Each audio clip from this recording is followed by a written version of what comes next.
रूपानं मुलानं पार पाडली पाहिजेत. पहिलं कर्तव्य जीवित वाक्य करणार. आई वडील जिवंत असतात त्यावेळी त्यांच्या आज्ञेत राहून ते सांगतील तसंच जगणं हे मुलाचं पहिलं कर्तव्य आहे. क्रमांक 2, प्रद्यब्दम भुरी भोजनात.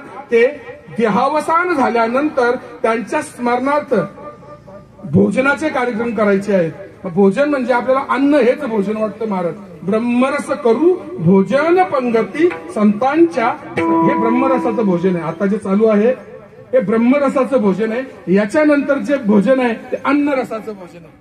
लक्षात घ्या, हे भोजन श्रेष्ठ आहे. अन्नदानम महदानम विद्यादानम तथा परम. दुसरं कर्तव्य मुलाचं आहे. त्याच्यानंतर नाही कीर्तन ठेवता आलं, 5 हरिपाठाला वारकरी बोलवावे घरामध्ये, त्यांच्याकडून हरिपाठ करून घ्यावा आणि त्यांना अन्नदान करावं कुठल्या दिवशी, या गेलेल्या तिथीच्या दिवशी. तिसरं कर्तव्य गयायाम पिंडदानंच त्रिविध पुत्रस्य पुत्रतः. त्याचं तिसरं कर्तव्य आहे त्यांनी गया नावाच्या तीर्थक्षेत्रात जाऊन पिंडदान करावं, विष्णू पदक नावाच्या तीर्थावर.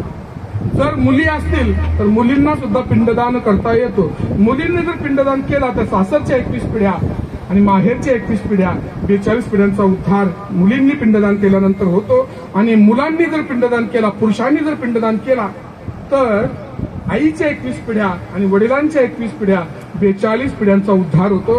आणि हे तीनही कर्तव्य आपण पार पाडावी तर आपण पुत्र या संज्ञेला, नरकात त्रायते इति पुत्र हा या संज्ञेला आपण प्राप्त होतो. तेव्हा मत समापात की नास्ती पापाग्नी तत्समानही एवं ज्ञात्वा या ठिकाणी